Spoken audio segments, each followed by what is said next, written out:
అందరికీ నమస్కారం. నేను Swarupa Putlapalli. Welcome to Suman TV. Central government ఆధ్వర్యంలో పిఐబి నిర్వహిస్తున్న టూర్లో భాగంగా మేము ఒడిశాలోని పూరీ జిల్లాలో ఉన్న యునెస్కో గుర్తింపు పొందిన ఆర్ట్ విలేజ్ అయిన రఘురాజ్పూర్కి చేరుకున్నాము. ఇది ఒడిశాలోనే తొలి హెరిటేజ్ విలేజ్ అని చెప్పవచ్చు. ఇక్కడ మొత్తం 120 ఇళ్ళు ఉంటే ప్రతి ఇంట్లోనూ ఓ కళాకారుడు ఉంటాడు. ఇక్కడ రకరకాలైన కళారూపాలని మనం చూడొచ్చు. ఇవన్నీ కూడా అంతర్జాతీయ స్థాయికి వెళ్ళాయి.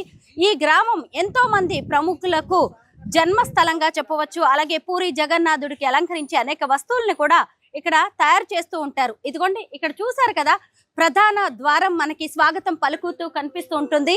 ఈ ప్రధాన ద్వారం వద్ద ఎంట్రన్స్ వద్దే మనం ఇంత గొప్ప కళారూపాలని చూడవచ్చు. ఇక ఈ ఊళ్ళో లోపలికి వెళ్ళామంటే ఎన్నో అద్భుతాలని చూడడానికి అవకాశం కలుగుతుంది. రండి నాతో పాటు రఘురాజ్పూర్ ఆర్ట్ విలేజ్ ని మీకు కళ్ళకు కట్టినట్టుగా చూపిస్తాను.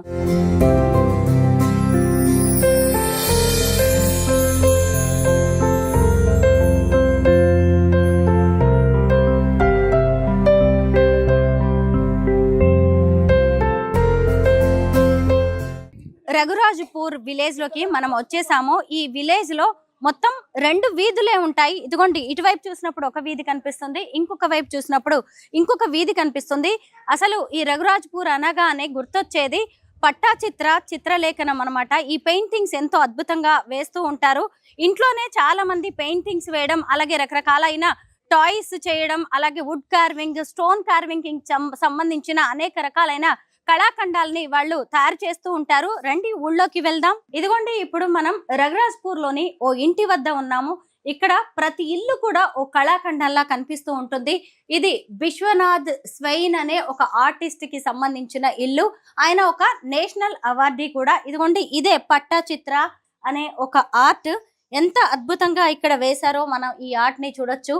ఇవన్నీ కూడా చేతితో ఒకే వ్యక్తి వేసిన పెయింటింగ్స్. ఇక్కడే గమనించండి. ఇంకొక వైపు చూసినప్పుడు అసలు ఈ ఊళ్ళో ఎలాంటి ఆర్ట్స్ ఉంటాయి అనేది కూడా నేను మీకు వివరిస్తాను. ట్రెడిషనల్ పట్టాచిత్ర పెయింటింగ్స్ ఉంటాయి. అలాగే పామ్ లీఫ్ అంటే ఒక రావి చెట్టు, రావి ఆకు మీద కూడా ఇక్కడ పెయింటింగ్స్ చేస్తూ ఉంటారు. అవి కూడా మనం ఇక్కడ చూడొచ్చు. అలాగే టస్సర్ సిల్క్ పెయింటింగ్స్ కనిపిస్తాయి, పేపర్ మాస్క్స్ కనిపిస్తాయి, contemporary arts, crafts, innovative designs, lamp sets, ఇలా ఎన్నో చూడొచ్చు. ఇంకొకటి ఏంటంటే ఆవు పేడతో తయారు చేసిన టాయ్స్ కి ఇక్కడ చాలా డిమాండ్ ఉంటుంది.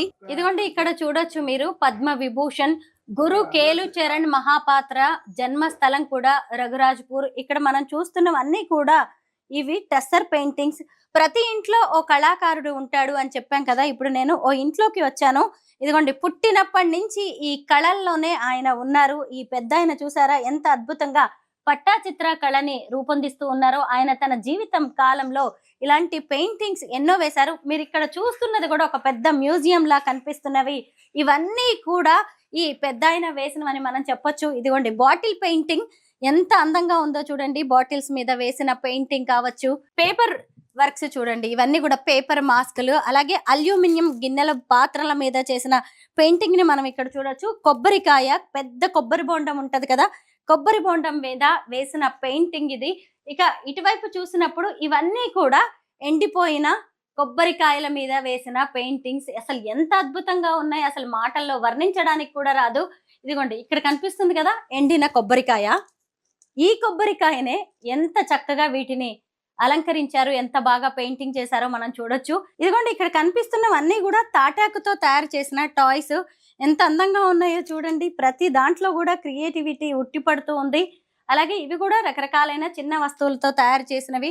ఆవు పేడతో తయారు చేసిన బొమ్మలు చూసారా ఎంత అందంగా ఉన్నాయో. ఆవు పేడని ఎండబెట్టి వాటిని కళాకృతులుగా తీర్చిదిద్ది ఆ తర్వాత వాటికి చక్కగా పెయింటింగ్ వేసి ఇలా సేల్ కోసం పెడుతూ ఉంటారు. రఘురాజ్పూర్ అనేది యునెస్కో విలేజ్ కాబట్టి ఇక్కడికి చాలా మంది పర్యాటకులు వస్తూ ఉంటారు. దేశ విదేశాలకు చెందిన వాళ్ళు కూడా వస్తూ ఉంటారు.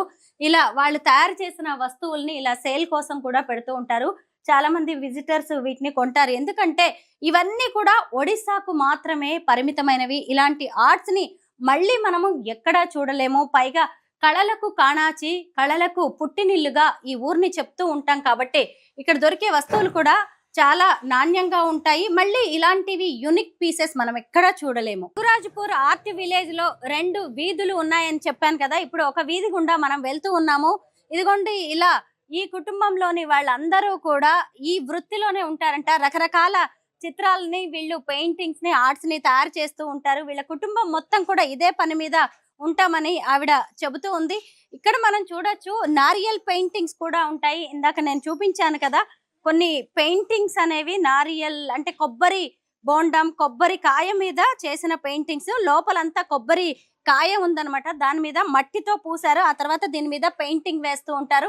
ఇదిగోండి ఈ ఇంటి ముందు కూడా ఎన్ని రకాలైన ఆర్ట్స్ మనకి కనిపిస్తున్నాయో చూడండి. ఇక్కడ చూస్తేనేమో శిల్పాలు చెక్కే వాళ్ళ విలేజ్ ఇది. ఇలా రకరకాలైన ఆర్ట్స్ కి సంబంధించిన వాళ్ళ గ్రామాన్ని దీన్ని చెప్పొచ్చు. చూసారు కదా టీ కెటిల్ మీద ఎంత అద్భుతమైన పెయింటింగ్ వేశారో. ఏది చూసినా గానీ ఒక అద్భుతం లాగానే ఇక్కడ కనిపిస్తుంది. మొత్తానికి రఘురాజ్పూర్ అనే ఆర్ట్ విలేజ్ లో ఎలాంటి అద్భుతమైన ఆర్ట్స్ వేస్తారో వాటన్నిటిని కూడా మనం ఇక్కడ చూడొచ్చు.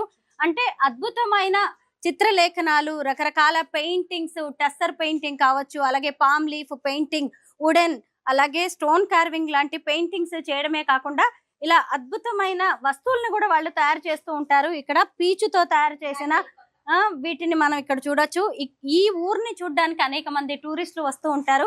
వాళ్ళందరూ కూడా ఇక్కడ వస్తువుల్ని కొంటూ ఉంటారు. అంటే వాళ్ళ ఆర్ట్ ని ఇక్కడ నుంచే వాళ్ళు ప్రమోట్ చేసుకోవడం, వస్తువుల్ని తయారు చేసి అమ్మడం, దాని ద్వారా సాధికారత సాధించడం, కొంత ఆర్థికంగా కూడా నిలదొక్కుకోవడం అనేది ఈ ఊళ్ళో జరుగుతూ ఉంటుంది. ప్రతి ఇల్లు కూడా ఆర్ట్ కి నిలయం. అంతేకాదు వాళ్ళు తయారు చేసిన వస్తువుల్ని వాళ్ళ ఇంటి వద్దే అమ్ముకుని చక్కగా వాళ్ళు డబ్బు సంపాదిస్తూ ఉంటారు. ఇదిగోండి ఇక్కడ కనిపిస్తుంది కదా, ఈవిడ తయారు చేసిన ఈ ఆవు పేడ పేపర్ తో చిలకల్ని మనం చూడొచ్చు. ఎంత అందంగా ఉన్నాయో అసలు ఆవిడే చేత్తో తయారు చేశారు.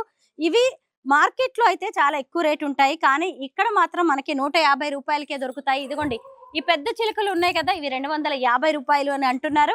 కానీ మనం బార్గెన్ చేస్తే, ఇక్కడికి వచ్చే విజిటర్స్ బార్గెన్ చేస్తే ఇంకా తక్కువకి వచ్చే అవకాశమే ఉంది. ఏది ఏమైనా కానీ ఇలాంటి వస్తువుల్ని, ఒక ఆర్ట్ ని మనం ఎప్పుడు కూడా డబ్బులతో కొలవలేము. ఇంత గొప్ప కళాకారుల్ని మనము ఇంకెక్కడా చూడలేము. మనం చాటలో బియ్యం పప్పులు చెరుగుకుంటూ ఉంటాం కదా, అసలు ఈ చాటను కూడా ఎంత అద్భుతమైన కళాకృతిగా తీర్చిదిద్దారో మనం ఇక్కడ చూడొచ్చు. ఒక పేపర్ తో తయారు చేసిన చాట, ఆ తర్వాత మట్టితో రాధాకృష్ణుల్ని ఎంత అద్భుతంగా వాళ్ళిద్దరూ చెట్టు కింద కూర్చున్నట్టుగా ఎంత అందంగా రంగవల్లులతో తీర్చిదిద్దారో చూడండి. అసలు ఇంత సృజనాత్మకత ఉండాలి అంటే ఎంత గొప్ప కళాకారులు అయి ఉండాలి. ఇంకా చూడండి ఏది చూసినా గానీ బొమ్మలు ఎంత అందంగా కనిపిస్తున్నాయో. ఒడిశాలోని తొలి హెరిటేజ్ విలేజ్ గా గుర్తింపు పొందింది అంటే ఎన్ని తరాలని, ఎంతమంది కళాకారుల్ని ఈ గ్రామం చూసి ఉంటుందో కదా. ఇదిగోండి ఇలాంటి వాళ్ళు ఎంతో మంది మనకి ఇక్కడ కనిపిస్తూ ఉంటారు. ఇటు చూడొచ్చు, ఇది క్యా హై యే? తాళపత్ర. తాటాకు మీద తయారు చేసిన ఎంత అద్భుతమైన చిత్రాలు మీరు ఇక్కడే చూడండి. ఇదిగోండి ఆయన పట్టి చిత్ర కూడా ఉందని చెప్తున్నాడు. ఈ పెద్ద ఆయన తయారు చేసినవి అన్ని కూడా దేవుళ్ళకి సంబంధించినవి. ఒక్కొక్కటి ఒక్కో రకమైన రూపంలో మనకి ఇక్కడ కనిపిస్తుంది. ఇలాంటి వాటిని మాత్రం మనం ఖచ్చితంగా ఎక్కడా చూడలేము. ప్రతి ఇంటి ముందు కూడా ఈ ఇల్లు ఎవరిది, అది ఏ ప్రముఖులకి చెందింది, అది ఏ వంశానికి చెందిన వాళ్ళది అని చెప్పి పేర్లు కూడా రాసి పెట్టారు. ఇప్పుడు దాకా మనం ఒక వీధిలో నుంచే వచ్చాము, ఇక్కడి ఇళ్లను చూసాము. ఇప్పుడు ఇంకొక వీధిలోకి వెళ్దాం. పూరికి 10 నుంచి 15 కిలోమీటర్ల దూరంలో భార్గవి నదీ తీరంలో ఉండే హస్తకళల గ్రామమే ఈ రఘురాజ్పూర్. అసలు ఈ ఒడిశా అంటేనే సిరి సంపదలకు పుట్టినిల్లు. కానీ రఘురాజ్పూర్ లో ఎక్కడ చూసినా గానీ ఆ రాష్ట్ర సంస్కృతి సంప్రదాయాల్ని ప్రతిబింబించేలా అద్భుతమైన కళా చిత్రాలు, కళారూపాలు మనకి ఇక్కడ కనిపిస్తూ ఉంటాయి. సాధారణంగా ఒక ఇంటిని చూసి ఇల్లాలని చూడాలి అంటారు కదా. ఇక్కడ గనక మనం వాళ్ళ ఇంటి ముందు ఇలా అందంగా తీర్చిదిద్దిన ఈ వస్తువుల్ని చూస్తే ఈ ఇంట్లో ఎంత అద్భుతమైన కళాకారులు ఉన్నారు, ఈ ఇల్లు ఎంతమంది కళాకారులకి పుట్టినిల్లు అనేది కూడా మనకు అర్థమవుతూ ఉంటుంది. చూడండి అసలు ఇల్లు అంతా ఎంత బాగుందో, ఎక్కడ చూసినా గానీ అద్భుతమైన కళారూపాలు కనిపిస్తున్నాయి. అదిగోండి లోపల కూర్చొని ఈ ఇంట్లో వ్యక్తి అద్భుతమైన చిత్రాలని కూడా ఆయన పెయింటింగ్ వేస్తూ ఉన్నారు. ఒడిశా అనగానే మనకి ఒడిస్సీ నాట్యం గుర్తొస్తుంది కదా, దానికి ముందే ఒక గొట్టి పువ్వ అనే డాన్స్ ఈ గ్రామం నుంచే వచ్చింది. మొత్తానికి ఎప్పుడో తరాల నాటి 12వ శతాబ్ద నాటి కళలని కూడా ఈ రోజుకి ఈ గ్రామస్తులు అంతరించిపోకుండా, కనుమరుగు కాకుండా ఎంత అద్భుతంగా కాపాడుకుంటున్నారో మనం ఇక్కడ చూడొచ్చు. ఇదిగోండి ఇక్కడ ప్రతి ఇంట్లో కూడా తాటాకు మీద, అలాగే రావి ఆకుల మీద, టస్సర్ క్లాత్ మీద, ఇతర కాటన్ క్లాత్స్ మీద మంచి అద్భుతమైన ఆర్ట్ వర్క్ చేసే కళాకారులు ఇక్కడ మనకి కనిపిస్తున్నారు. ఏ ఇంటి మీద చూసినా గానీ మనకి కుడ్య చిత్రాలు అనేవి కనిపిస్తూ ఉన్నాయి. ఎక్కడ చూసినా కానీ తమ వస్తువుల్ని తామే తయారు చేసుకొని, తమ కళారూపాలని తామే తయారు చేసుకొని అమ్మే వాళ్ళు కనిపిస్తున్నారు. వీధి చూసినా కానీ రఘురాజ్పూర్ లో ఎంతో కళకళలాడుతూ కనిపిస్తుంది. అయితే ఇక్కడికి టూరిస్టులు రోజు వచ్చిపోతూ ఉంటారు, కొత్త కొత్త వాళ్ళు వస్తారు. ఇప్పటి వరకు ఎంతో మంది ప్రముఖులు కూడా ఈ గ్రామాన్ని సందర్శించారు. ఇదిగోండి చూడొచ్చు, అసలు ఒక ఇంట్లో ఉన్న వస్తువు ఇంకో ఇంట్లో కనిపించడం అనేది మనకి జరగదు. ముఖ్యంగా రఘురాజ్పూర్ అనగానే మనకి పట్టాచిత్ర గుర్తొస్తుంది. ఇది ఎంతో ఆదరణ కలిగిన ఒక కళారూపంగా మనం చెప్పొచ్చు. ఒక వస్త్రం మీద పెయింటింగ్ వేసేసి దాని మీద మన పురాణాలకి సంబంధించి, మన జీవితాలకి సంబంధించిన ఆర్ట్ని వేస్తూ ఉంటారు. అలాగే ఇక్కడ అనేక రకాలైన అన్నీ కూడా ఏది చూసినా కానీ మనకి ఆర్గానిక్ గా, న్యాచురల్ గానే కనిపిస్తూ ఉంటుంది. ఇప్పుడు టెక్నాలజీ వచ్చినా కానీ పాత రోజుల్లో ఏ ఆర్ట్స్ అయితే ఉన్నాయో ఆ ఆర్ట్స్ నే ఇదిగోండి ఎన్నో తరాలు, కొత్త తరాలు కూడా కొనసాగించడం అనేది మనకి ఎంతో సంతోషాన్ని ఇచ్చే విషయం. ఇదిగోండి ఇక్కడ చూడొచ్చు, మాస్కులు ఎంత అద్భుతంగా ఉన్నాయో. ఇవన్నీ కూడా పేపర్ తోటి, అలాగే ఆవు పేడ లాంటి వాటితో తయారు చేసినవి. ఇలాంటి మాస్కులు ఎన్నో ఉన్నాయి. ఇవన్నీ కూడా వాళ్ళ చేతులతో వాళ్ళు రూపుదిద్దినవి. ఈ ఇల్లు చూసారుగా, ఈ ఇంట్లో ఎక్కడ చూసినా గానీ ఈ ఆర్ట్సే కనిపిస్తున్నాయి. ఇలా ప్రతి ఇల్లు కూడా రఘురాజ్పూర్ లో హస్తకళలతోనే నిండిపోయి ఉంటుంది. ఇప్పుడు చాలా మంది పెద్ద పెద్ద చదువులు చదువుకుంటున్నారు, మెట్రో నగరాలకి వలస వెళ్ళిపోతున్నారు. కానీ రఘురాజ్పూర్ లోని ఈ కళాకారులు మాత్రం ఇప్పటికీ తమ వృత్తులనే నమ్ముకొని, తమ సొంత ఊరినే నమ్ముకొని, పైగా ఒడిశా సంస్కృతి సంప్రదాయాల్ని అంతర్జాతీయ స్థాయికి తీసుకువెళ్తూ అందరికీ గర్వకారణంగా నిలుస్తూ ఉన్నారు.